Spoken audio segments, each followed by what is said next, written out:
dans le Seigneur, je crois que nous vous saluons dans le précieux nom du Seigneur. Comme je disais tantôt, nous nous excusons pour la voix.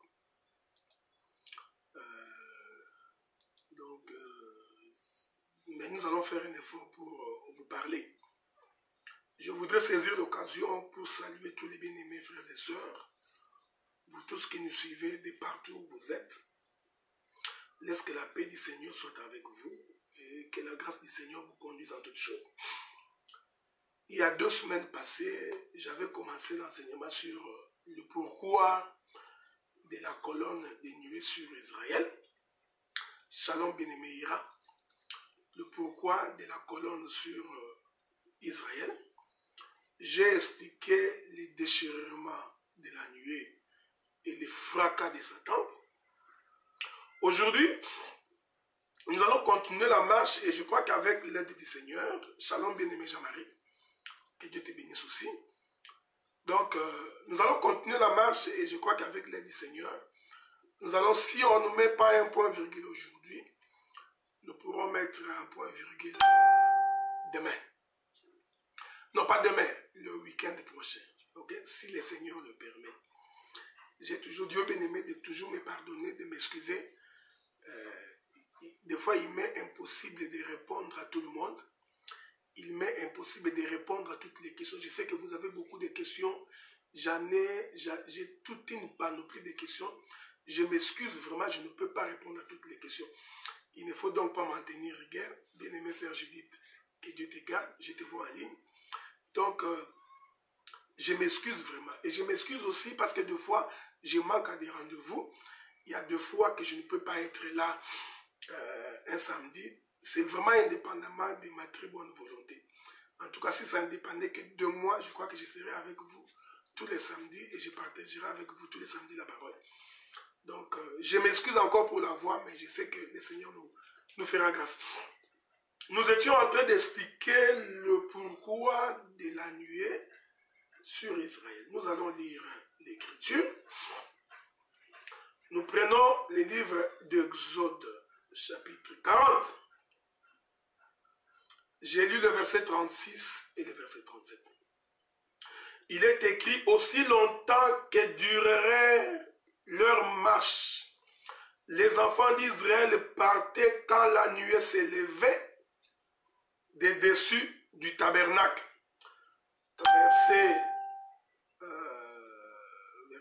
Il faut que je diminue le son de mon téléphone parce que tous les commentaires que vous faites, je suis en train de l'écouter, c'est pas bon, ok? Laissez-moi juste diminuer le son. Parfait, je crois que comme ça, ça va être mieux, ok? Voilà. Donc je lis, je m'excuse beaucoup, je suis à la fois enrhumé, je suis fatigué un peu là, supportez-moi. La Bible dit aussi longtemps que durèrent leur marche, les enfants d'Israël partaient quand la nuée s'élevait des dessus du tabernacle. Et quand la nuée ne s'élevait pas, ils ne partaient pas jusqu'à ce qu'elle s'éleva. J'ai expliqué il y a 2 semaines passées que la nuée était le vêtement de Dieu. Parce que je vous ai donné l'écriture de Psaume où il est écrit que l'Éternel s'est enveloppé de la nuée. L'Éternel est dans la nuée. Je vais donc expliquer que la nuée se comprend ainsi comme étant le vêtement de Dieu, comme étant la maison de Dieu, comme étant le tabernacle de Dieu. Le fait qu'on dit que Dieu s'enveloppe de la nuée, cela nous permet de comprendre que la nuée est pour Dieu comme un vêtement. Et j'ai expliqué que le vêtement, la nuée qui constitue le vêtement de Dieu, se comprend selon les livres de Colossiens chapitre 2 à partir du verset 9. Il est écrit en Jésus, habitant corporellement la plénitude de la divinité. Donc nous comprenons que le corps de Jésus, c'est cela la nuée. À l'intérieur de ce corps, Dieu habite. J'ai fait ma marche dans les Écritures pour aller vous faire comprendre que lorsque Job, l'Éternel dit à Job, mets ta ceinture, je te poserai des questions et tu m'instruiras. je vous ai fait comprendre que répondre aux questions de Dieu signifie instruction. Et pour instruire Dieu, il faut que tu puisses porter la ceinture. Donc c'est la ceinture qui te permet d'apporter l'instruction. Je suis allé toucher les livres d'Éphésiens où le bien-aimé Paul dit: mettez à vos reins la ceinture comme la vérité. Donc je vous ai fait comprendre que la ceinture que Dieu disait à Job de mettre tout autour de sa hanche pour répondre aux questions de Dieu, cette ceinture-là, en réalité, c'est la vérité. Donc, pour que tu sois capable de répondre aux questions de Dieu, pour que tu sois capable d'instruire le peuple, il faut que tu portes une ceinture. Et cette ceinture-là, nous expliquons qu'en réalité, c'est une vérité. J'ai touché l'écriture d'Éphésiens. C'est pourquoi le Seigneur disait aux pharisiens: je suis venu dans le monde pour témoigner de la vérité. Je suis le chemin, la vie et la vérité. Vous comprenez? Donc la vérité est une ceinture. Or, celui qui a la ceinture à la hanche, cela lui permet de faire une bonne marche. Est-ce que vous me comprenez? C'est pourquoi lorsque l'Éternel a croisé le bien-aimé frère Jacob, l'Écriture dit que Dieu a brisé la hanche de Jacob. En d'autres termes, Dieu, en brisant la hanche de Jacob, il changea son nom de Jacob en Israël. Est-ce que vous me saisissez? Saisissez-moi, frère. Donc, quand Dieu brise la hanche de Jacob, souvenez-vous, la Bible dit que Jacob a fait sa marche. Et un soir, il rencontre Dieu et ils se sont mis à bagarrer. Dans la bataille de Jacob avec Dieu, pendant que le soleil voulait se lever, Jacob demande à Dieu, Dieu supplie Jacob de le laisser. Il dit, Dieu dit à Jacob: je voudrais que tu me laisses partir parce que le soleil est en train de se lever. Et je ne voudrais pas qu'on me voie. Parce que Dieu avait peur du soleil. Maintenant, Jacob dit à Dieu: je ne te laisserai pas à moins que tu me bénisses. Et je vous avais fait comprendre jadis, la manière dont Dieu a béni Jacob, c'est en lui brisant la hanche. Il lui brise la hanche de Jacob. Ensuite, il dit à Jacob: désormais, tu ne t'appelleras plus Jacob, mais tu vas t'appeler Israël. Or, souvenez-vous que le nom de Jacob veut dire mensonge. Donc, nous comprenons que la hanche de Jacob, là où Dieu l'a brisé, en réalité, c'est le mensonge. Est-ce que vous comprenez? Pourquoi Dieu a-t-il brisé la hanche de Jacob? Prophétiquement, Dieu était en train de dépouiller Jacob de ce qu'il était, afin de lui faire porter la ceinture. C'est-à-dire de lui faire porter la vérité. Faites attention, frère. Parce que lorsque Dieu brise la hanche de Jacob, Jacob ne pouvait plus marcher. Est-ce que vous comprenez? Donc nous comprenons que la hanche brisée veut dire en d'autres termes, l'homme ne vit plus par lui-même. Il n'a plus aucune capacité. Ses jambes ne peuvent plus se déplacer. Il ne peut plus marcher. Pourquoi? Parce qu'il a la hanche brisée. Vous savez que si on vous brise la hanche, vous ne pourrez même plus vous tenir debout. Vous comprenez ça? Parce que la hanche, c'est le lien qui relie la partie supérieure du corps et la partie inférieure du corps. J'ai beaucoup de choses à dire. J'aime ces dieux. Vous savez, je vous ai toujours dit que j'adore Dieu parce que des fois, quand je parle comme ça, je sens l'inspiration de Dieu. Est-ce que vous comprenez? Je suis en train de sentir l'inspiration pendant que je vous parle là. La hanche est la partie qui relie le corps de la partie supérieure. Les membres supérieurs du corps sont reliés par les membres inférieurs du corps par la hanche. Est-ce que vous me suivez, frère? Or, les membres supérieurs du corps, c'est le ciel. Le membre inférieur du corps, c'est la terre. Mais les deux membres sont reliés par la hanche. Est-ce que vous... J'adore ça, frère. J'aime ça. J'ai béni le Seigneur. Maintenant, pour que le membre inférieur du corps soit capable de faire des mouvements, est-ce que vous comprenez?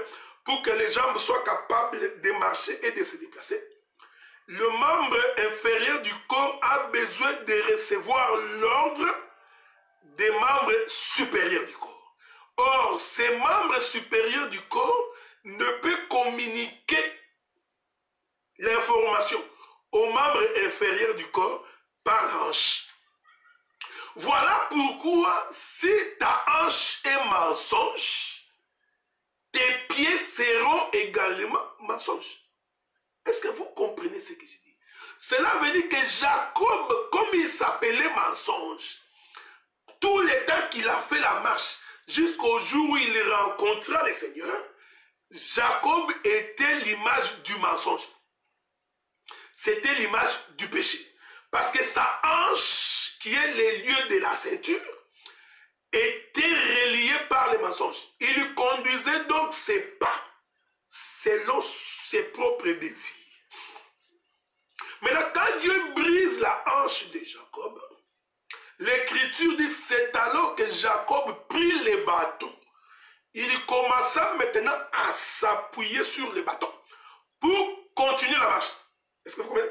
Donc nous comprenons que les bâtons que Jacob prend, en réalité c'est une ceinture.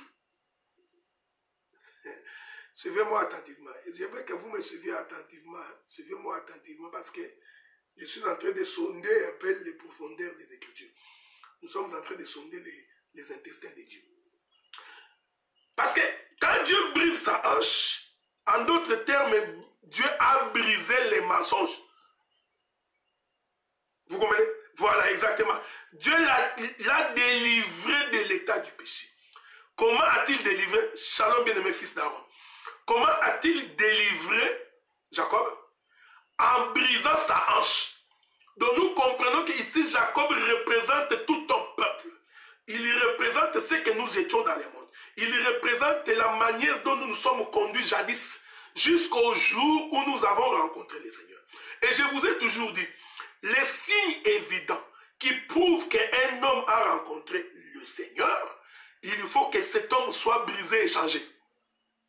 Il faut que cet homme soit transformé. Frère, j'ai toujours répété ça. Il n'y a pas un autre témoignage qui atteste qu'un homme a changé, qu'un homme a rencontré le Seigneur. Shalom bien-aimé. C'est seulement lorsque cet homme a une vie transformée. Tu peux interpréter l'Écriture. Tu peux répéter les versets. Tu peux nous expliquer l'autruche, l'hippopotame, l'aigle, l'épervier. Tout ça, c'est bien. Mais si tes pieds ne renseignent pas que tu as changé le mode de vie, nous comprenons que ta prédication est une philosophie. Ta prédication est un cours de théologie qui ne donne pas la vie.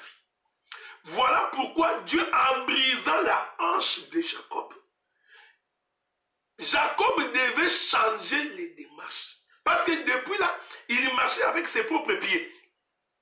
Mais quand il rencontre le Seigneur, c'est pourquoi je vous avais dit, Jacob avait dit à Dieu, bénis-moi. Si tu ne me bénis pas, je ne te laisserai pas. Je vous ai dit que Dieu, pour bénir Jacob, il ne lui a pas donné l'argent. Il ne lui a pas donné de maison. Il ne lui a pas donné de voiture. Pas beaucoup d'enfants, pas de femmes. Est-ce que vous comprenez ça, frère? Je n'ai pas dit que l'argent est mauvais. Je ne dis pas que s'acheter une maison est une mauvaise chose. Je n'ai pas dit qu'avoir des voitures est une mauvaise chose. Ce n'est pas ce que j'ai dit. J'ai dit, Dieu pour bénir un païen, il commence d'abord par briser la hanche. Et je vous ai dit pourquoi on brise la hanche. Parce que la hanche permet aux membres inférieurs de marcher.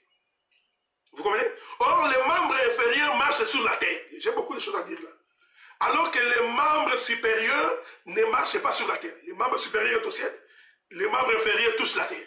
Maintenant, c'est la hanche qui permet de recevoir l'ordre du cerveau, qui est le membre supérieur, pour permettre aux pieds, aux membres inférieurs, de marcher. Voilà pourquoi ici Jacob est l'image de tout un peuple. Lequel le peuple conduisait ses pas comme il le voulait. Vous comprenez, frère? Écoutez ce que Dieu, le Seigneur, dit à Pierre. Il dit, Pierre, quand tu étais jeune, tu conduisais tes pas comme tu voulais. Mais quand tu deviendras vieux, est-ce que vous me suivez? On te mettra la ceinture à la hanche. Est-ce que je peux trouver cette écriture-là? Voilà, j'aime ça, frère. J'aime la Bible, hein? Souffrez que je puisse vous trouver cette écriture-là. Je vous ai toujours dit que je n'ai pas l'habitude de bloquer les versets. Mais Dieu me fera grâce. Je trouverai les versets. Prenons les livres de Jean chapitre 21. Jean chapitre 21. Écoutez ce que la Bible dit. Ça, c'est Jésus qui parle à Pierre. Il dit, en vérité, Jean 21, verset 18. En vérité, je te le dis. Quand tu étais jeune, tu t'es saigné toi-même et tu allais où tu voulais. Voilà. Voilà. Quand tu étais jeune, tu mettais la ceinture toi-même et tu allais où tu voulais. Donc nous comprenons que c'est Jacob là qui est en train de venir. C'était un jeune qui avait sa propre ceinture à la hanche et qui mettait ses pieds là où il voulait. C'est pourquoi nous disons, frère, quand tu vois quelqu'un qui vit à la manière du monde, tu vois quelqu'un qui se comporte comme un mondain, un impudique, un voleur, un calomniateur, un querelleux, un jaloux, vous comprenez, un impudique, coureur de jupons, une prostituée, donc, que sais-je encore, ces choses vous connaissez, envié, il regarde la femme d'autrui avec l'intention de coucher avec, voyez-vous, donc il n'aime pas voir les autres prospérer. Quand tu vois quelqu'un comme ça, comprends que c'est un jeune. Il conduit ses pas comme il veut. Pourquoi? Parce qu'il a mis lui-même sa propre ceinture. Donc, tout celui qui vit à sa manière, c'est un jeune. Donc nous comprenons que c'est Jacob là qui vient. C'est un jeune, jusqu'au jour où il rencontre le Seigneur. Maintenant, quand il rencontre le Seigneur, un mouvement d'ordre prophétique va se faire. Est-ce que vous comprenez? Donc, le Seigneur est en train de briser un païen pour que les païens changent de mode de vie. Voilà bien aimé Esther. Vous comprenez? Donc nous étions païens, nous conduisions nos vies comme nous voulions. Maintenant, comme nous voulions. Maintenant, quand nous rencontrons le Seigneur, la première chose qu'il fait, il nous transforme. C'est ça le brisement. Pour que nous changions de mode de vie. Vous comprenez? C'est ça ce qu'on appelle la bénédiction pour un païen. C'est-à-dire bénir un païen pour Dieu, c'est briser ces païens pour qu'ils changent de mode de vie. C'est pourquoi je vous ai lu l'écriture. Il dit, quand tu étais jeune, tu conduisais tes pas comme tu voulais. Tu t'es saigné toi-même et tu allais où tu voulais. Mais quand tu seras vieux, tu vois ça? Tu étendras tes mains, tu mettras tes mains en l'air. Un autre te scindra et te mènera où tu ne voudras plus. Vous comprenez? C'est ici que Paul a dit, ce n'est plus moi qui vis, c'est Christ qui vit en moi. Pourquoi? Parce que je suis devenu vieux. Donc, le vieillard, c'est celui qui ne conduit pas ses pieds selon sa propre volonté. C'est celui maintenant à qui on a mis la ceinture par quelqu'un d'autre. Voilà. Or, la ceinture, je vous ai fait comprendre que c'est la vérité. Or, Jésus répond, il dit que je suis la vérité. Vous comprenez? Donc, Jésus est la ceinture. Quiconque porte Jésus à la hanche, vous comprenez maintenant que ses pieds sont désormais conduits par Jésus. Est-ce que vous me comprenez ce que j'ai dit, frère? C'est pourquoi l'Écriture dit, Paul a dit, ce n'est plus moi qui vis, c'est Christ qui vit en moi. C'est pourquoi je vous exhorte. Pour que nous sachions que toi tu as rencontré le Seigneur, il faut que nous voyions un homme transformé, un homme changé. Maintenant vous comprenez que quand Jacob récupère le bâton, il s'appuie sur le bâton pour commencer une nouvelle marche. Ce bâton-là devient pour Jacob la ceinture. Voilà. Donc, il s'appuie dessus afin de continuer la marche. Tu veux que je t'exhorte? Un enfant de Dieu, pour marcher, il doit s'appuyer sur un bâton. Il doit s'appuyer sur la verge. Donc, c'est la verge qui constitue l'appui de celui que Dieu a brisé. Quand Dieu te brise, il te donne ainsi par conséquent la verge, les bâtons qui te permet de marcher avec. Or, l'Écriture dit, vous connaîtrez la vérité. J'aime ça, frère, j'adore ça. Vous savez, j'aime ça. L'Écriture dit, vous connaîtrez la vérité et la vérité vous affranchira. Toi, tu as toujours pensé que cela veut dire, la vérité c'est connaître et vous affranchir. Non, non. Connaître la vérité veut dire, la hanche doit être brisée. Vous comprenez? Parce que je vous ai dit que la hanche, c'est là où on porte la ceinture. Oh, la ceinture, c'est la vérité. Est-ce que vous comprenez? Donc, vous connaîtrez la vérité et la vérité vous affranchira. Donc, la vérité va commencer avec vous une nouvelle marche. Donc, elle vous affranchit du péché pour qu'une nouvelle marche puisse commencer. Vous comprenez? Oh, la vérité qui vous affranchit, c'est Christ. C'est la parole. C'est les bâtons sur lesquels Jacob s'était appuyé. Et si vous comprenez, depuis le jour où Jacob a rencontré le Seigneur et que le Seigneur l'avait brisé, la marche de Jacob avait changé. Sa manière de se comporter, de se conduire. Jacob, j'exhorte, ici j'exhorte. Jacob n'était plus un homme qui insulte. Il n'était pas un homme qui calomnie tout le temps. Il n'était pas un homme qui fait des faux témoignages. Il n'était pas un homme qui apporte des fausses accusations. Il n'était pas un homme qui court derrière des femmes. Il n'était pas un impudique. Il n'était pas un homme dans des boîtes de nuit. Vous comprenez? Pourquoi? Parce que ce qu'il était avant, Dieu a brisé cette mode de vie et lui a donné les bâtons. Je vous ai dit que les bâtons, c'est la ceinture. Et la ceinture, c'est la vérité. On va lire une écriture.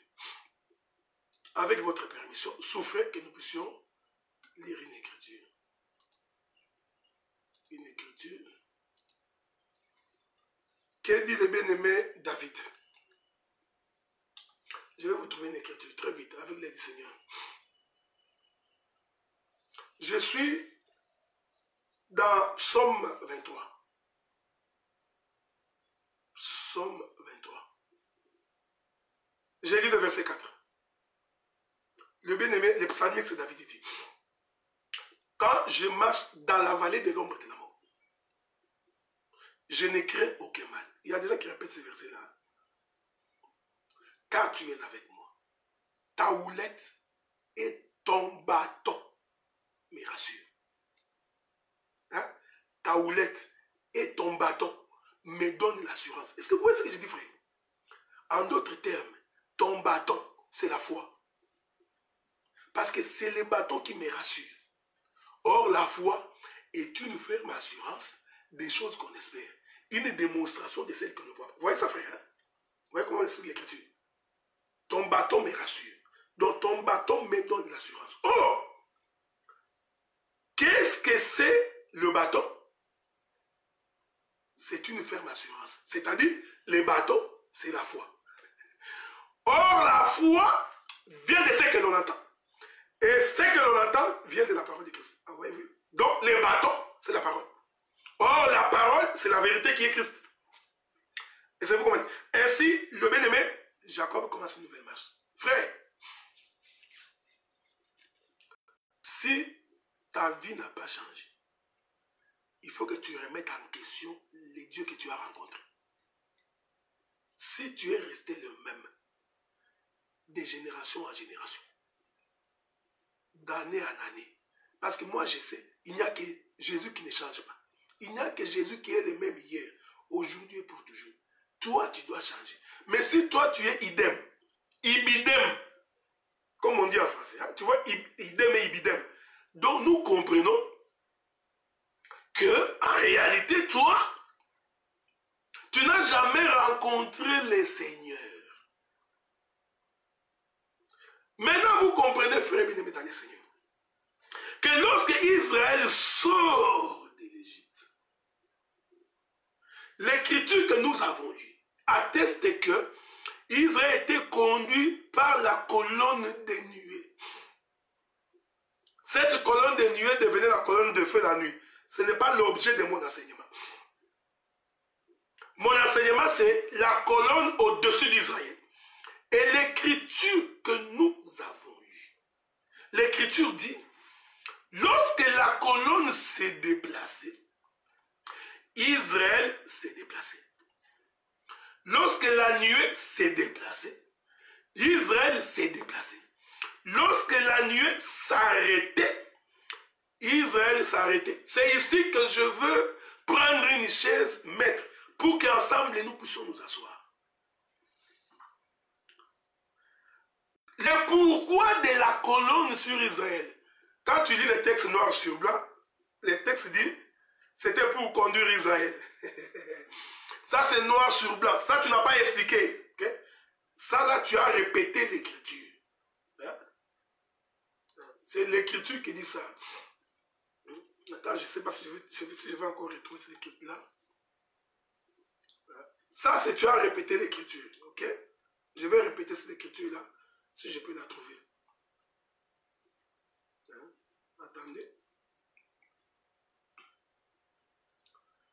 Je vais vous trouver cette écriture-là. Si je ne la trouve pas, ce n'est pas grave. Voilà. Exode chapitre 13, verset 21. L'Éternel allait devant eux le jour dans une colonne de nuée pour les guider dans leur chemin. Et la nuit dans une colonne de feu pour les éclairer, afin qu'ils marchassent nuit et jour.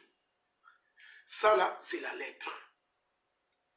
Quand j'avais dit le pourquoi de la colonne. Si tu avais répondu comme ça, si tu avais répondu, non, tu vois, la colonne était au-dessus d'Israël pour les guider pendant leur chemin les jours et les éclairer la nuit, je te donnerai 50%. 5 sur 10. Parce que tu as répété l'écriture. Il faut comprendre le pourquoi de cette chose. Est-ce que vous me suivez, frère? Regardez. Maintenant, nous allons faire notre marche de sanctification. Celui qui est en train d'observer Israël, parce que je t'informe que la colonne était au ciel, Israël était en bas. Suivez-moi attentivement. Ce n'est pas pour rien que j'ai parlé de la hanche de Jacob. Je n'ai pas parlé pour rien. J'ai dit ça avec un but. La nuée est au ciel. Israël est en bas. Quand la colonne fait les déplacements, Israël aussi suit les déplacements de la colonne, de la nuée. Regardez bien, vous allez voir que la nuée constitue le membre supérieur du corps et que Israël constitue le membre inférieur du corps. Je suis en train de répéter ça calmement. Parce que je vous ai fait comprendre que pour que les pieds se déplacent,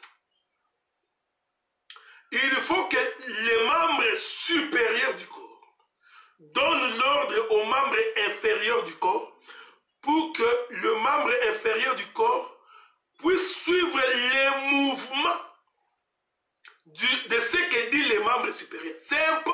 Frère, je vous dis de me suivre bien. Donc nous comprenons que lorsque Israël est en train de bouger sur la terre, en réalité, Israël n'est que l'image. Israël ne reçoit que l'ordre de la nuée. Donc la nuée devient les membres supérieurs du corps. Et Israël constitue les membres inférieurs du corps. Or, je vous avais dit que les membres supérieurs du corps est au ciel. Il ne touche pas la terre. Alors que le membre inférieur du corps touche la terre. Est-ce que vous me comprenez? Les pieds touchent la terre. Mais à partir de la hanche, vous montez sur les membres supérieurs, c'est au ciel. Il ne touche pas. Maintenant, lorsque nous voyons Israël bouger, nous comprenons qu'en réalité, ce n'est pas Israël qui bouge. Qui bouge? C'est la nuée qui bouge. Suivez-moi bien. Paul dit, ce n'est plus moi qui vis, c'est Christ qui vit en moi. Qu'est-ce que Paul voulait dire? Quand vous me voyez faire des choses, comprenez que ce n'est pas moi. Comprenez qu'en réalité c'est Christ. Oh, c'est Christ et là c'est la nuée. Est-ce que vous suivez ce que j'ai dit? C'est pourquoi je vous avais exhorté qu'un enfant de Dieu ne fait que ce que Dieu lui demande de faire. Donc, l'enfant de Dieu ne constitue que l'ombre. Il n'est que... Je t'adore, frère. Frère Jean-Marie, je t'adore parce que tu m'as précédé à ce que je voulais dire. Mais je vais arriver là-bas, frère. Je vais arriver. Hein? Les mouvements des 4 êtres vivants et des roues. Je vais arriver là-bas. Suivez-moi bien. Suivez attentivement. Donc, quand nous voyons Israël en train de bouger, il va à gauche, à droite, devant ou derrière, en réalité, ce n'est pas Israël qui bouge. Dans les vrais, c'est la nuée qui est en train de bouger. Donc, ce n'est pas Israël qui vit. Le mouvement d'Israël apparaît comme Israël est en train de vivre, mais dans le fond, ce n'est pas Israël qui vit. Qui vit? C'est la nuée. Maintenant, la nuée fait vivre le corps. C'est ici que se trouve la clé de l'évangile. Israël qui est un corps vit par la nuée. Il mange par la nuée. Il se déplace par la nuée. Il fait des mouvements par la nuée. Tout ce qu'il fait, il subit la pression de la nuée. Donc nous comprenons maintenant que Israël qui est en bas est un corps. Mais l'esprit qui fait vivre ces corps, c'est la nuée. Est-ce que vous comprenez? Je vais aller doucement. Doucement. Ceci n'est pas seulement une simple connaissance. C'est pourquoi moi je confesse que si c'est seulement pour connaître, alors cette connaissance ne peut pas te donner la vie. Quelle est la pensée cachée de ce que j'ai dit? Un enfant de Dieu ne vit pas par lui-même. Il se déplace en suivant le mouvement de la nuée. Donc lorsque nous entrons dans une église, Shalom bien-aimé David Mouliro, nous allons nous voir à Londres au début du mois de juillet. Lorsque nous voyons dans une église des choses qui ne correspondent pas à la parole de Dieu, nous comprenons qu'en réalité cette église ne vit pas. Parce que nous comprenons que cette église en fait est en train de vivre à contre-courant. Parce que l'église qui est un corps, parce que je vais arriver là-bas. Quand Israël campait, c'est ici que nous venons. Israël campait comme un corps. C'est ce que la Bible dit. Quand vous camperez, Israël, quand vous camperez comme un corps. Un corps qui a 4 bras. Car l'écriture dit, Israël campait en 4 bras. En 4 camps. 1, 2, 3, 4. Je pourrais vous référer à mon enseignement sur le campement d'Israël. Israël campait en 4 bras. Donc, ça formait un corps. Le corps d'armée. Israël était tout un corps. Est-ce que vous me suivez, frère? Maintenant, nous savons que le corps par lui-même ne peut pas bouger. Ce qui fait bouger le corps, c'est la vie qui est dans le corps. Est-ce que vous me suivez, frère? J'aime ça, j'adore ça. Lisons une histoire. Lisons un verset. Lisons un verset. Lisons un verset. Donc Israël est un corps. Je vais lire Éphésiens. Éphésiens, allons trop vite. Éphésiens, il est où? Laissez-moi appeler les bien-aimés Éphésiens. Avec votre permission. Bien qu'il y a plusieurs écritures.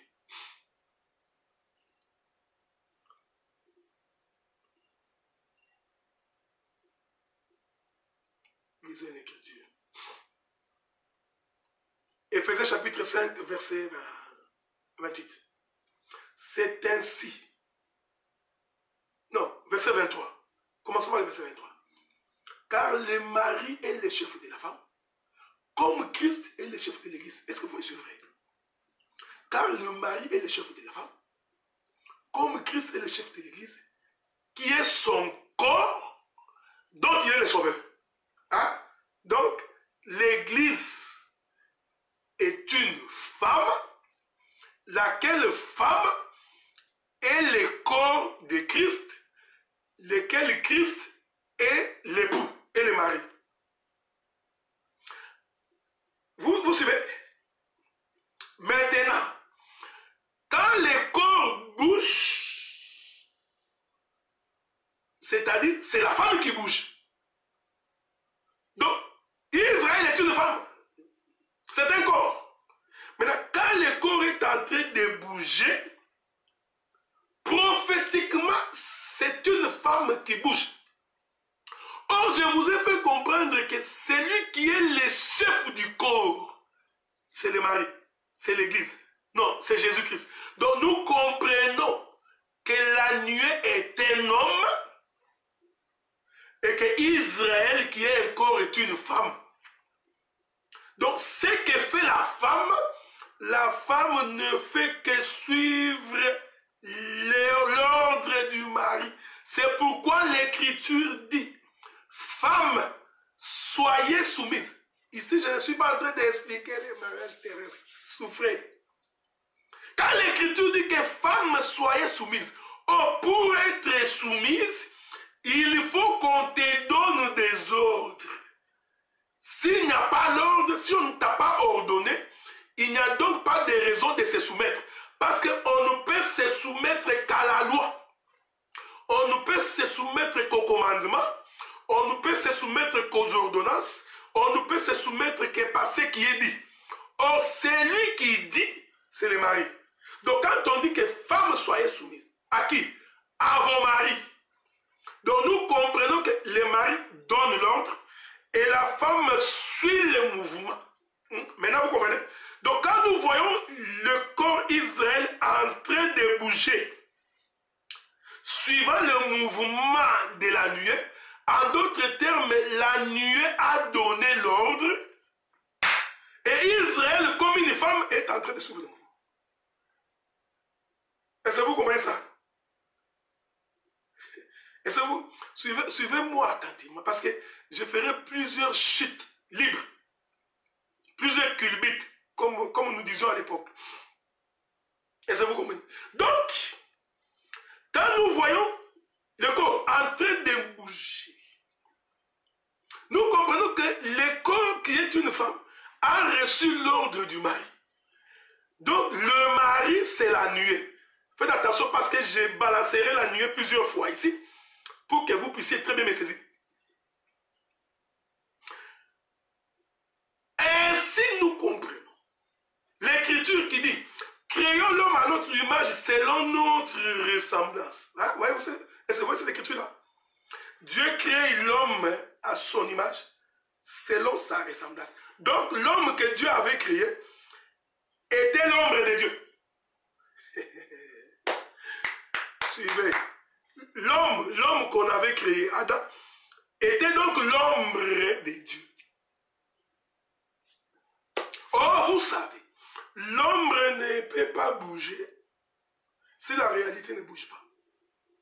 Si vous regardez l'ombre d'Adélard et que vous voyez l'ombre d'Adélard en train de bouger, vous comprenez qu'en réalité, ce n'est pas l'ombre qui bouge, c'est moi qui bouge.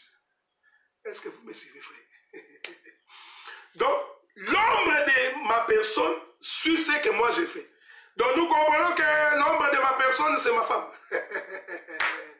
J'adore ça, frère. Est-ce que vous comprenez? Donc, parce que la femme doit se soumettre à la réalité. La femme doit se soumettre au mari. La femme doit se soumettre aux ordres. Donc, quand tu vois l'ombre de ma personne, l'ombre, ça, je suis d'abord dans le naturel. Quand vous voyez l'ombre de ma personne en train de bouger, vous comprenez qu'en réalité, c'est moi qui bouge. Donc, l'ombre ne fait que suivre le mouvement du véritable Adélard. Donc, l'ombre là obéit. Elle se soumet. Voilà, j'aime ça. Donc, l'ombre est en train de se soumettre à moi. Par conséquent, l'ombre est une femme. Femme, soyez soumise. Et moi, je suis le mari, le corps. Vous comprenez? Maintenant, rentrons pour aller embrasser le bien-aimé frère Adam. Donc, quand Dieu dit que Adam est l'ombre de Dieu, l'ombre de ma personne, frère, comprenez maintenant. Adam ici, c'est une femme. Adam est un corps. Adam, c'est le campement d'Israël. Voilà. Maintenant, regardez. Je vous ai dit. Hein. Oh, pour qu'il y ait campement, il faut premièrement qu'il y ait rassemblement. Il ne peut pas y avoir un campement s'il n'y a pas au préalable un rassemblement. Est-ce que vous me suivez? Donc pour que Israël forme un camp, hein, le campement, il faut d'abord que Israël réponde au rassemblement. Il faut d'abord qu'on appelle Israël, rassemblez-vous. Dès qu'ils se rassemblent, ensuite maintenant ils peuvent camper. Voilà. Nous comprenons maintenant que lorsque Dieu a dit, l'Écriture dit que Dieu rassemble la poussière de la terre. En fait, Dieu était en train d'appeler la poussière de la terre au rassemblement. Une fois que les poussières de la terre sont venues au rassemblement, maintenant ils vont faire un camp. Vous voyez? Il faut le campement. Le campement, c'est ce qu'on appelle Adam. Mais quand ils venaient, c'était les poussières qui venaient. Dieu rassemble la poussière de la terre. Vous voyez? Ça, c'est le rassemblement. Jusque-là, ils n'ont pas encore formé un campement. C'est la poussière qui se rassemble. La poussière s'en vient. Une fois que la poussière s'est rassemblée, maintenant Dieu va donner la forme à la poussière. En d'autres termes, la poussière devient un campement. Donc, Adam, c'est un campement. T'as vu ça, frère? Oh, le campement, je vous ai fait comprendre que c'est un corps. Que c'est une femme qui répond à l'appel de l'homme. Donc, ici, Dieu est l'homme qui sonne la trompette, laquelle trompette appelle la poussière de la terre. Hein? Parce que la poussière de la terre, ce sont des hommes. Souvenez-vous, Dieu a dit à Abraham, peux-tu compter la poussière de la terre? Il dit, je ne le puis. Il dit, telle sera ta postérité. Donc, les hommes sont des poussières. Il dit à Adam, Adam, tu étais poussière, tu retourneras poussière. Parce que quand Adam retourne poussière, c'est le campement dispersé. Oh mon Dieu. Oh, que j'aime ça. Oh, que j'adore ça, frère. Oh, que j'aime ça. Je bénis le nom du Seigneur. Oh, que je suis en train de voir la mort de l'agneau. Que je suis en train de voir le déchirement du camp. Parce que le camp doit être déchiré.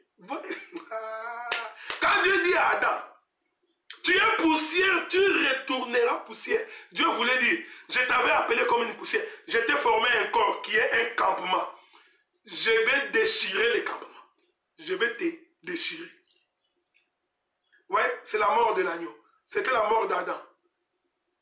Quand Dieu dit à Adam que tu retourneras, prophétiquement Dieu disait, je vais déchirer ce corps. Si Dieu nous prête grâce, on viendra. Parce que le campement doit être déchiré, frère. Le campement, on doit déchirer le campement. Donc, quand Adam est rassemblé, Adam devient une femme. Ici, j'explique la pensée prophétique de l'Écriture. Parce que je vous ai dit que le corps, l'ombre ne peut que suivre les mouvements de la réalité. Donc, quand Dieu appelle Adam, l'homme à mon image, donc c'est l'ombre de Dieu. Donc nous comprenons que quand Adam est en train de bouger, voici l'Éternel a bougé, les cieux baissés, Jésus-Christ m'est apparu. Donc quand nous voyons Adam en train de bouger, en réalité ce n'est pas Adam qui bouge. Qui bouge, c'est Dieu. Donc Dieu est la nuée, que Dieu te bénisse ma sœur Judith. Donc Dieu est la nuée, c'est lui la vraie vie. C'est lui le véritable mari qui fait bouger le corps. Voilà pourquoi nous disons, frère, l'église est conduite. L'église bouge. L'église fait des mouvements en fonction de ce que Dieu a dit. Donc il ne faut pas venir nous dire, tu vois, selon notre organisation, selon notre pasteur, selon notre prophète, selon la coutume de chez nous, nous avions décidé. Non. Parce que si vous le faites, en réalité, vous n'êtes pas l'église du Seigneur. Parce que Dieu a commencé à démontrer depuis la création que l'ombre ne peut que suivre les mouvements du corps. Donc, si c'est pourquoi Israël bougeait, c'est le pourquoi de la nuée sur Israël. C'est-à-dire que Israël, en bougeant, il nous renseignait sur le mouvement de la nuée. Or, la nuée est céleste, Israël est terrestre. Qu'est-ce que cela veut dire? Que le royaume des cieux descendra sur la terre. Est-ce que vous comprenez ça? Donc, celui qui est céleste, il fait bouger les choses sur la terre. Pour que les gens qui ont l'esprit du Seigneur soient capables de comprendre que ce qui se fait au ciel se fera également sur la terre. Que ta volonté soit faite sur la terre comme au ciel. Ah bon, voyez. Donc nous comprenons que quand Israël est en train de bouger sur la terre, en réalité c'est la volonté du ciel qui s'est fait sur la terre. Que ta volonté soit faite sur la terre comme au ciel. Donc, quand Israël bouge, ça vous allez voir. Les mouvements d'Israël, en réalité c'est le mouvement de la nuée. Maintenant regardez frère. Israël campe en 4 bras. Je ne sais pas si je vous trouverai cette écriture-là. Je vais vous donner juste les versets. Pour les gens qui veulent aller lire, ils peuvent aller lire. Je ne sais pas si je vais vous trouver des versets. Je sais que c'est...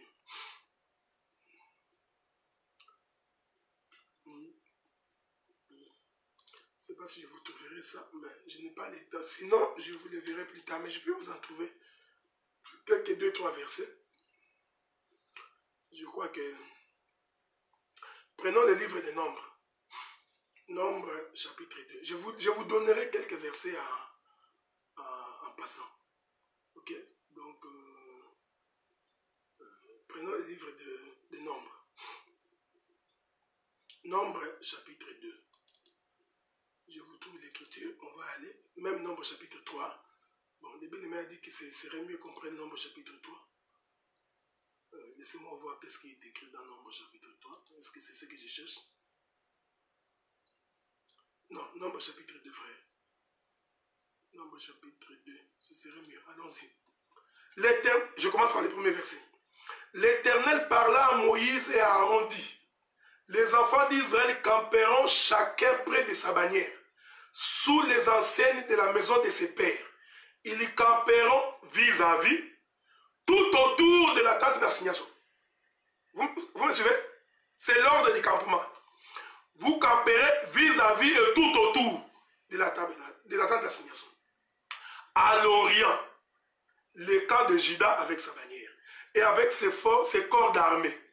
Là camperont les princes des fils de Juda, Nachon, fils d'Abinadab, et son corps d'armée composé de. À ses côtés camperont la tribu d'Issachar, composée de la tribu des Zabilon, composée de. Donc, quand Juda campe, il y campe avec Issachar et Zabilon. Ça fait 3 tribus. Est-ce que vous me suivez? Je suis en train de passer vite. Hein? Je passe vite. Ils sont en Orient. Verset 10. Au midi, camperont. Dans le premier camp, c'est Juda, Issachar et Zabilon. Ils sont en Orient. Verset 10. Au midi, là camperont Ruben avec sa bannière. Tu peux continuer. Et son corps d'armée.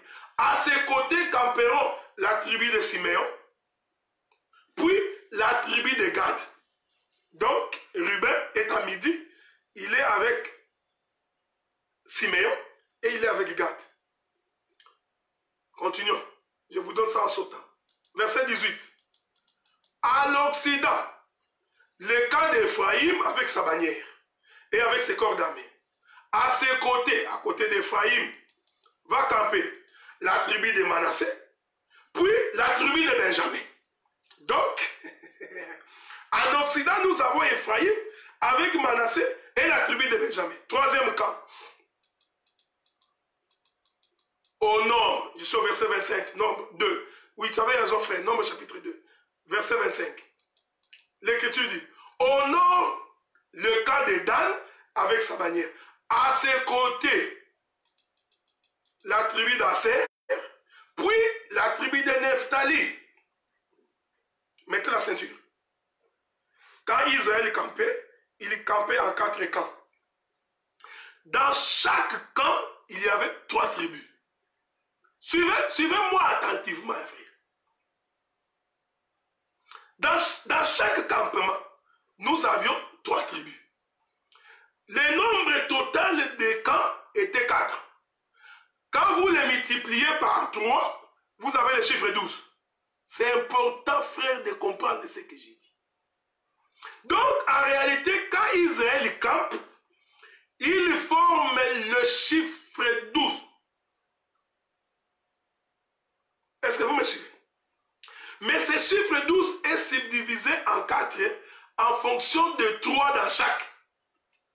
Parce que le chiffre 3 dans chaque campement nous renseigne sur la mort et la résurrection de Jésus. Et le chiffre 4 dans les campements nous renseigne sur la marche. Ce n'est pas l'objet de mon enseignement. Mais tout ça, c'est le corps. C'est une ombre. Donc ce que nous voyons en bas, en réalité, est au ciel. Parce que je vous avais dit que l'ombre ne peut que suivre ce que voit la réalité faire. Donc si nous avons 4 bras du campement d'Israël, cela veut dire que la nuée aussi a 4 bras du campement. Maintenant, l'écriture dit que quand vous campez comme ça,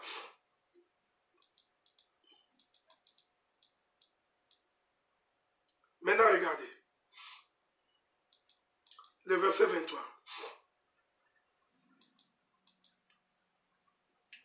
La Bible dit,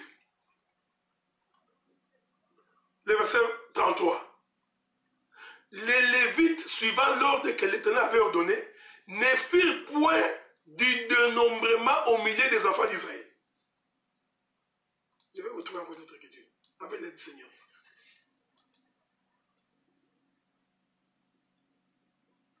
Vous pouvez continuer la marche si vous voulez. Et vous allez voir, quand ils ont campé, la tribu de Lévi était au milieu. Hein? Parce que je vous ai cité les différentes tribus qui composaient les campements. Maintenant, Lévi, parce que c'est Lévi qui portait le tabernacle. Donc c'est Lévi qui portait l'arche. C'est Lévi qui portait Dieu. Lui, Lévi qui avait Dieu, il était au milieu du camp. Parce qu'ils ont dit que vous camperez vis-à-vis et tout autour du tabernacle, de l'arche de l'alliance. Donc le tabernacle de Dieu était au milieu. C'est-à-dire Dieu lui-même, l'arche était au milieu.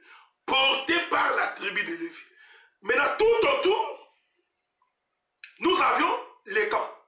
Je vous avais dit ceci, frère, écoutez-moi bien. Je vous avais dit que ce qui s'est fait sur la terre, c'est ce qui s'est fait au ciel. Oh, vous allez, shalom bien-aimé John Gaspard, oh, vous allez comprendre que l'arche au milieu, entouré des camps, c'est ce que le bien-aimé Jean a vu. Jean a dit, j'ai vu au ciel les lions de la tribu de Juda, l'agneau de Dieu, assis au milieu du trône, tout autour du trône, les 4 êtres vivants. Est-ce que vous me suivez?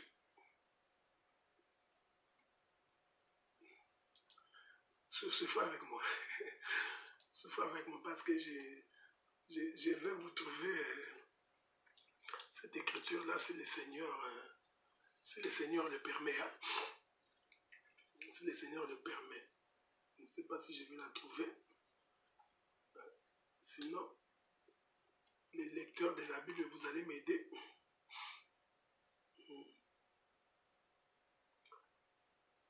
Laissez avec moi. Je suis dans Apocalypse, je crois. Avec votre permission. Je prends Apocalypse chapitre 4. Voici ce qui est écrit. J'ai lu le verset 4 d'abord. autour du trône, parce qu'il y avait un trône. La Bible dit, autour du trône, j'ai vu 24 veillards. Sur ces trônes, 24 veillards assis, revêtus de vêtements blancs, et sur leurs têtes des couronnes d'or. Verset 6 d'Apocalypse. Il y a encore devant le trône, comme une mer de verre semblable à du cristal. Au milieu du trône et autour du trône, il y a 4 êtres vivants remplis Dieu devant et derrière. Vous pouvez continuer. Je prends encore Apocalypse chapitre 5, verset 6. J'ai vu au milieu du trône des êtres vivants et au milieu des veillards un agneau qui était là comme immolé. Il avait 7 cornes et 7 yeux qui sont les 7 esprits de Dieu envoyés par toute la terre. Vous voyez, Jean voit l'agneau au milieu du trône. Tout autour du trône, il voit quoi? Il voit le 4 êtres vivants. Cette vision-là, Ézéchiel aussi l'a vue. Je n'ai pas le temps. Ézéchiel chapitre 10. Ézéchiel, il dit qu'il avait vu 4 êtres vivants dans sa vision du trône. Et quand Ézéchiel nous explique les êtres qu'il a vus, il a vu les 4 êtres vivants. Tous les 4 avaient la face des lions, la face de bœuf, la face de l'homme et la face de l'aigle. Parce qu'on n'a pas le temps. Hein? Parce que vous allez comprendre que chaque camp représente quelque chose. Il y avait le camp du lion, il y avait le camp du bœuf, il y avait le camp de l'homme et il y avait le camp de l'aigle. C'est ce qui composait le campement. Parce qu'en réalité, le campement que vous voyez reflétait ce qui était au ciel. Donc la réalité était au ciel. Ce que nous voyons sur la terre n'était que l'ombre. Donc, quand Ézéchiel voit la même vision des 4 êtres vivants, il dit qu'il a vu le lion, il a vu le bœuf. Bien aimé Esther, que Dieu te bénisse. C'est Ézéchiel chapitre 10. Parce que si je donne le verset, on manquera le temps. Il a vu le bœuf, donc le veau, il a vu l'homme et il a vu l'aigle. Parce que je suis en train d'enseigner. Vous allez comprendre que chaque campement représentait un être vivant. Parce qu'on n'a pas le temps d'entrer dans les détails pour expliquer que tel campement c'était le lion, tel campement c'est le bœuf, tel campement c'est l'homme, tel campement c'est l'aigle. Donc, maintenant suivez bien. Puisque le campement était terrestre, qu'est-ce que cela signifie la colonne de la nuée sur Israël? Cela signifiait que la nuée qui est Dieu, quand il va se représenter sur la terre, il va se présenter sur la terre comme un lion, il se présentera sur la terre comme un bœuf, il se présentera sur la terre comme l'homme, il se présentera sur la terre comme l'aigle. Voilà pourquoi ici je profite pour répondre à la question de mon bien-aimé frère Josué Bassakanya, qui m'avait posé une question. Je vous la pose, une question. Il dit, quand tu lis les évangiles, tu as l'impression que, en ce qui concerne la mort et la résurrection de Jésus, que les évangiles sont en train de se contredire. Tu as l'impression que ce que Matthieu raconte sur Jésus est en contradiction avec ce que Marc raconte, en contradiction avec ce que Luc raconte, en contradiction avec ce que Jean raconte. Faites l'exercice. Vous allez voir qu'il y a beaucoup de textes apparemment contradictoires en ce qui concerne la résurrection de Jésus. Il y en a certains qui disent, les femmes étaient arrivées le matin dans le tombeau, ils sont entrés, ils ont trouvé le tombeau vide, un homme assis à côté. Il y en a d'autres qui disent, pendant qu'ils venaient, ils ont rencontré déjà quelqu'un dans les jardins qui les attendait, qui était dehors, qui leur dit, pourquoi cherchez-vous parmi les vivants, parmi les morts, celui qui est vivant? Donc quand tu lis les textes, tu vois, c'est ici l'évangile, tu vois, c'est ici le ministère. Là, quand tu vas croiser un musulman, il va te bombarder de questions, tu es perdu. il va te démontrer que votre Bible a des contradictions. Tu vois? Il y en a d'autres qui nous disent qu'à la 6e heure, Jésus était devant Pilate. L'autre te dit qu'à la 6e heure, Jésus était sur la croix. Dites-moi pourquoi votre Bible est contradictoire. Voilà. Parce que ces gens n'ont pas compris la nuée. Ils n'ont pas compris le pourquoi de la nuée, frère. Donc quand Ézéchiel voit le trône, je m'excuse, quand il voit le ciel, Ézéchiel voit l'agneau au trône, mais tout autour du trône, il voit 4 êtres vivants. Et les 4 êtres vivants qu'Ézéchiel voit, il voit le lion, le bœuf, l'homme et l'aigle. C'est pourquoi quand Israël campait comme le trône, l'arche de l'alliance, le tabernacle au milieu. Vous comprenez que le campement était un trône. Au milieu, nous avons 3 des tribus en Orient, 3 des tribus à Midi, 3 des tribus en Occident, 3 des tribus au Nord. Donc, ça représentait le 4 êtres vivants du ciel. Maintenant, constatez avec moi, c'est ce que je veux que vous compreniez. Constatez maintenant avec moi que lorsque Matthieu, parce que Matthieu, c'est l'un des bras, c'est l'un des 4 êtres vivants sur la terre. Constatez maintenant avec moi que lorsque Matthieu présente le Seigneur Jésus-Christ, il présente le Seigneur Jésus-Christ comme étant le lion. Je n'ai pas le temps. Vous voulez? Bon. Je vais vous donner quelques éléments. Prenons le livre de Matthieu. Prenons seulement Matthieu, chapitre 1er. Commençons par le premier verset. Regardez comment Matthieu commence à présenter Jésus.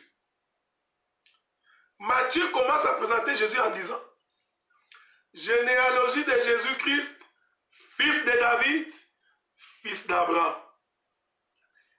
Vous voyez? Lui, Matthieu, il commence par nous dire que Jésus est d'abord fils de David. Il finit par le fils d'Abraham. Alors qu'Abraham a existé avant David. Donc si Matthieu était un homme intelligent selon les hommes, il allait commencer par Abraham. Il descend Isaac, Jacob, il descend jusqu'à aller trouver David. Mais non, il sait pourquoi il est fait. Il commence directement par nous présenter Jésus comme étant le fils de David. Oh, le fils de David, c'est le roi. Vous voyez? Or, le roi, c'est les lions. Les lions de la tribu de Juda. Or, David est de la tribu de Juda. Le bâton du commandement ne quittera pas Juda jusqu'à ce que vienne le Shiloh. Donc, lui, Matthieu, quand il veut présenter le Seigneur, vous voyez, c'est l'un de campement sur la terre. Il a pris ce qui était au ciel, il les représente sur la terre.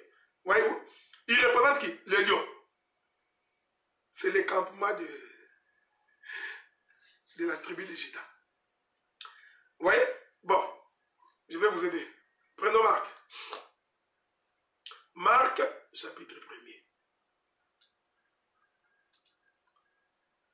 Commençons par les premiers versets. Regardez comment Marc il présente le Jésus. Et lui, Marc, lui, il ne voit pas Judas. Il dit, au commencement de l'évangile de Jésus-Christ, Fils de Dieu, selon ce qui est écrit dans Ésaïe, le prophète, voici j'envoie devant toi mon serviteur pour préparer ton chemin. C'est la voix de celui qui crie dans le désert, préparez le chemin du Seigneur, aplanissez ses sentiers. Faites attention. Ce n'est pas Jean-Baptiste. Oh non, ce n'est pas Jean-Baptiste. Ici, ce n'est pas Jean-Baptiste. Toi, tu as de quoi qu'on parle de Jean-Baptiste. Donc, vous comprenez que lorsque Marc présente le Seigneur Jésus-Christ, il le présente directement comme un serviteur. Voici ce qui est écrit dans Ésaïe, le prophète. Voici, j'envoie devant toi mon messager qui prépare ton chemin. C'est la voix de celui qui crie dans les airs, préparez le chemin. Donc c'est un serviteur. C'est celui qui prépare le chemin. Vous comprenez? Donc c'est celui qui laboure la terre. Parce que préparer le chemin, c'est labourer la terre. Ouais? Donc il présente Jésus comme étant le bœuf. C'est-à-dire le serviteur. Parce que c'est le bœuf qui laboure la terre. Et c'est vous comprenez ce que nous disons? C'est ça le campement, c'est le ciel. C'est ça qu'Israël était en bas. Donc, quand Israël bougeait, c'est la royauté, le service, tout qui bougeait. Voilà pourquoi, quand Matthieu nous présente Jésus, il le présente comme étant le roi. C'est pourquoi tu auras l'impression qu'il s'est contredit avec Luc ou avec Marc. Non, ils ne se sont pas contredits. Marc, c'est un camp, c'est un bras du campement. Vous comprenez? Bon, on peut continuer. Luc, chapitre 1er. Regardez Luc. C'est ici que je vous avais dit. Il faut chercher aussi à comprendre Jésus dans sa partie de l'humanité. Il faut faire des études vraies. Je vous avais dit qu'un ministre illettré, il n'existe pas dans la Bible. Il faut lire, il faut lire, il faut aller étudier. Regarde Luc. Luc dit, regarde comment il commence. Plusieurs ayant entrepris de composer un récit des événements qui se sont accomplis parmi nous, suivant ce que nous ont transmis ceux qui ont été des témoins oculaires dès le commencement des sons et sont devenus ministres de l'évangile. Il m'a aussi semblé bon, après avoir fait des recherches exactes sur toutes ces choses depuis leur origine, et de les exposer par écrit d'une manière suivie et excellente. Voyez? Donc, le bien-aimé Luc, il présente Jésus dans sa partie de l'humanité.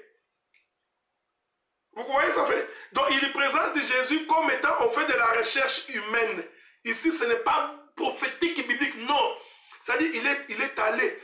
Jésus a habité où? Ici. Bon, comment il était quand il habitait ici? Comment il a fait? Donc, voyez?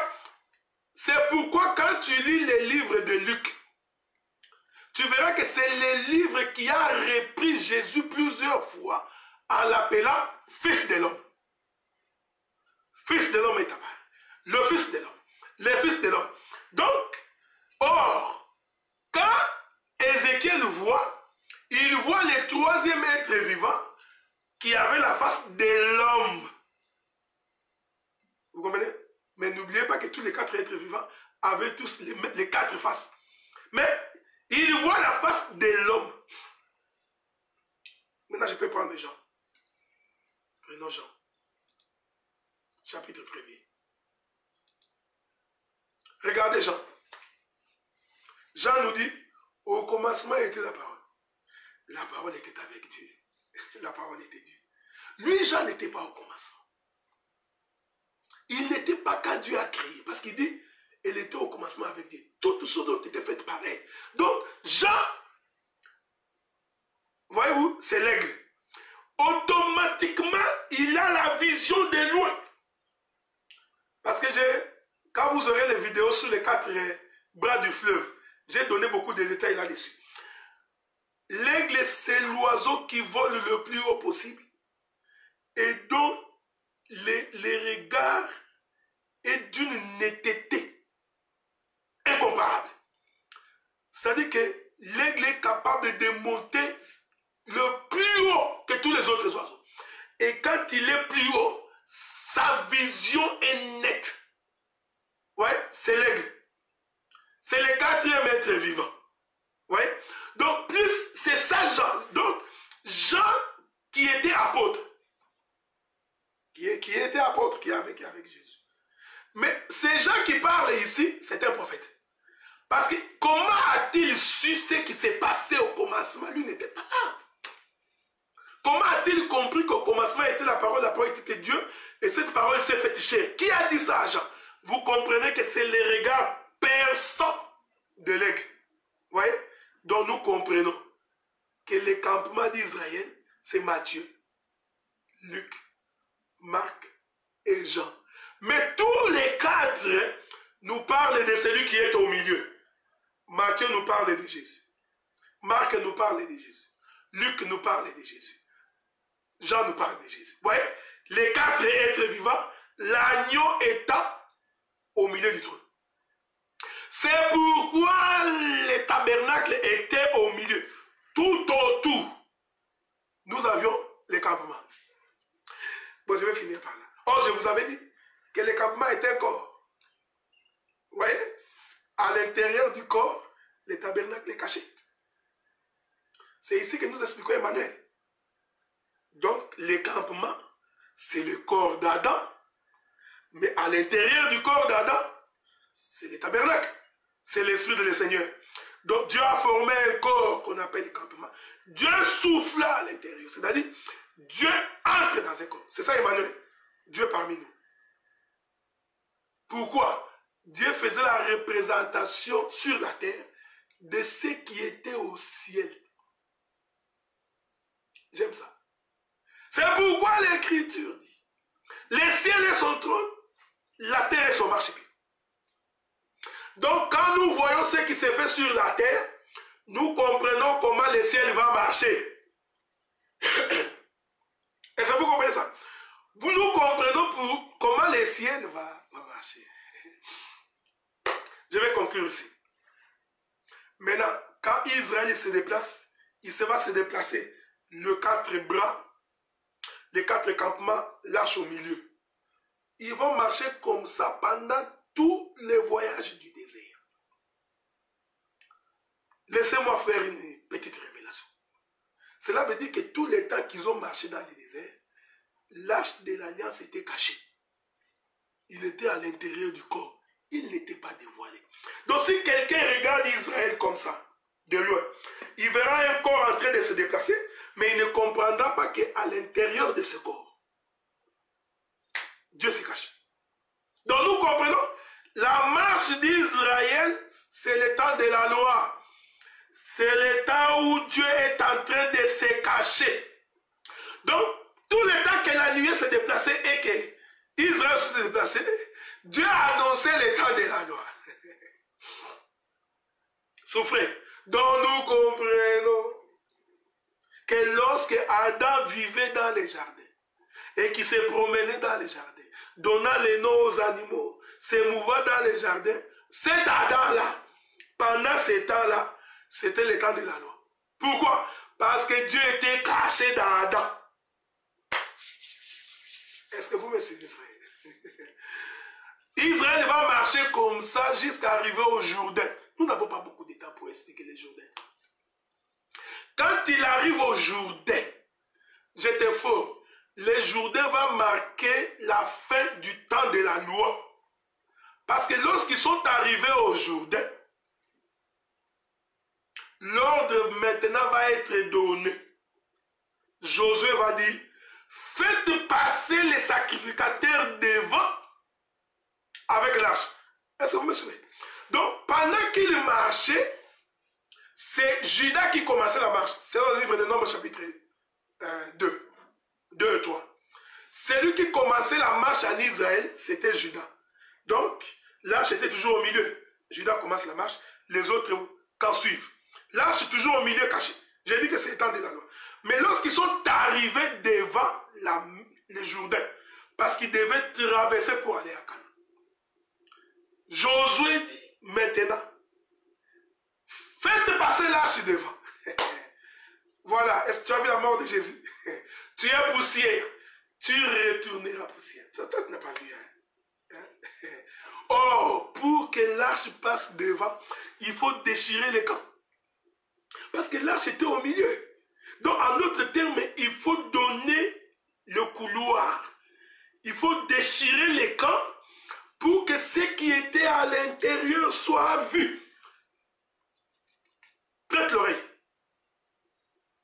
Pour que ce qui était caché. En Jésus habita corporellement la plénitude de Dieu. Dieu était caché en Jésus. Dans ce corps qu'on appelle Jésus.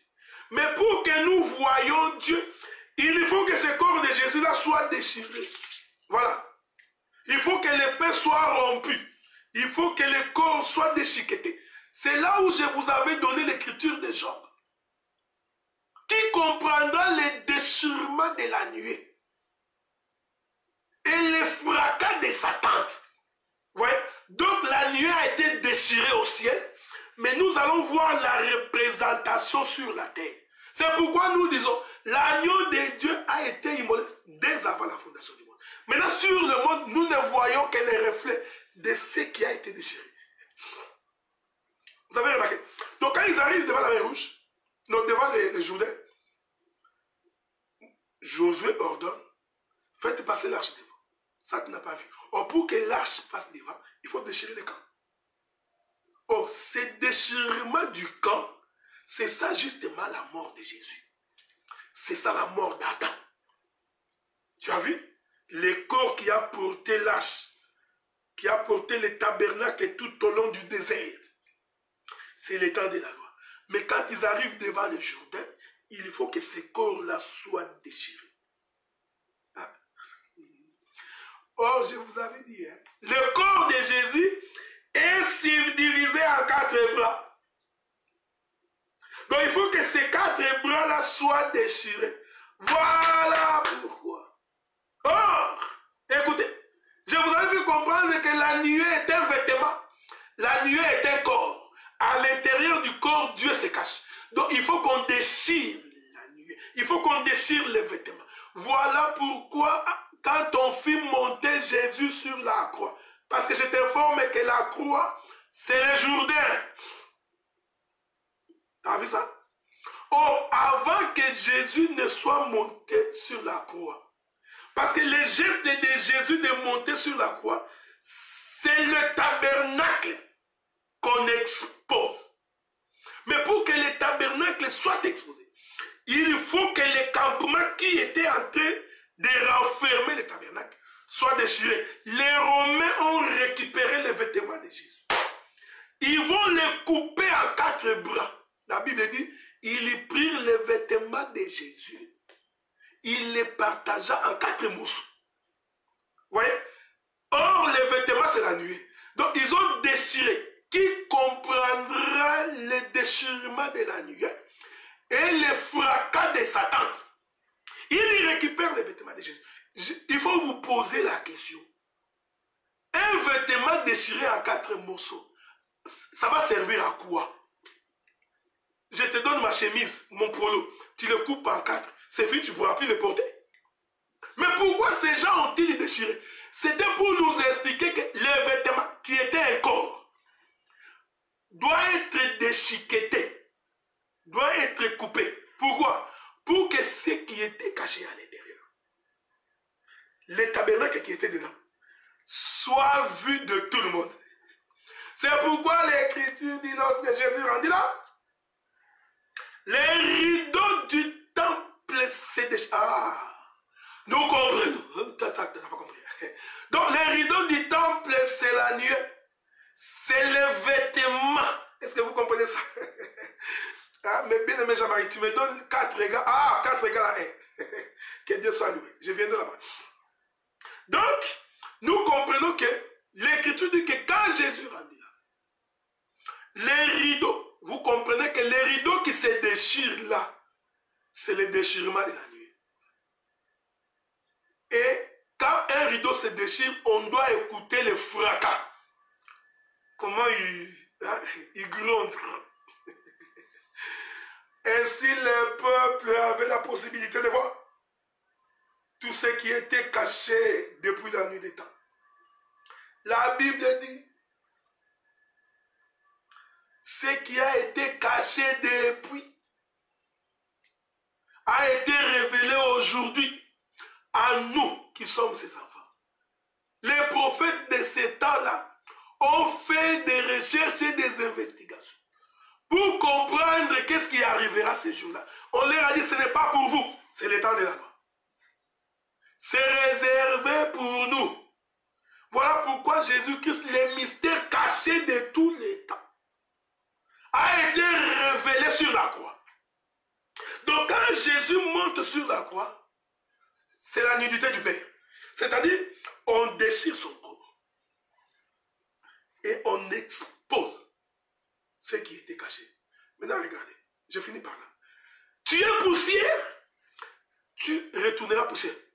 Est-ce que tu vois ce que je dis? Tu es un corps, je dois te découper.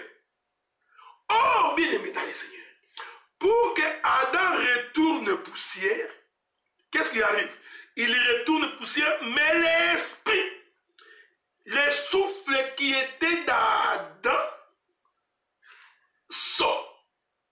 Tu vois, on déchiquette le corps, on coupe le corps, mais l'esprit qui est à l'intérieur, on ne peut pas couper. L'esprit sort en entier. C'est ça la prophétie qui disait tu es poussière. Quand Dieu disait à Adam tu es poussière, tu retourneras poussière, Dieu parlait des déchirements de la nuée. Il parlait du fracas de Satan. Il expliquait que le corps va mourir. Mais l'esprit qui est à l'intérieur va être exposé. Parce que c'est cet esprit qui donne la vie. Avez-vous remarqué que les soldats romains ont partagé les vêtements de Jésus en 4, mais ils ont tiré au sort sa tunique. La tunique n'a pas été déchirée. J'aime ça. Vous comprenez que la tunique, c'est l'esprit de l'Éternel. Ça ne se déchire pas. Ça ne se coupe pas en morceaux. Mais le corps, on les déchire. Mais la tunique, telle qu'elle a été, sans couture, cousue par les pères, la tunique, vous les tirez au sort. En réalité, la tunique sortait du vêtement. Ouais, c'est Dieu qui était caché dans un corps. Bien aimé dans le Seigneur, j'ai parlé pendant 1h30. Ouf, c'est beaucoup, hein. Je m'excuse hein, si j'ai été long. Je voudrais vous bénir tous, vous qui étiez connectés. Je vous remercie du temps que vous m'accordez. Je ne suis pas si spécial que ça. Je ne pense même pas que je suis important. Mais le fait que vous avez laissé le confort de vos maisons, vous avez abandonné vos préoccupations et que vous vous êtes adonné à cet exercice de rester là sur vos ordinateurs, sur vos téléphones pour nous suivre pendant 1h30. Je crois pour cela, je vous dois beaucoup du respect et j'ai beaucoup de la considération pour vous. Ce que j'ai voulu faire comprendre, c'est que le mouvement d'Israël, c'est le mouvement de Dieu. Quelle est la doctrine à tirer de ces choses? C'est que tout enfant de Dieu vit comme Dieu. Il vit les choses de Dieu. Il marche comme Dieu. Mais une chose est vraie, l'Esprit de Dieu est en toi. Ton corps corruptible va être déchiré pour que l'Esprit de Dieu qui est en toi, qu'il puisse rentrer au ciel. Voilà pourquoi il ne faut jamais oublier que nous sommes pèlerins sur la terre. Nous sommes des passagers. Le frère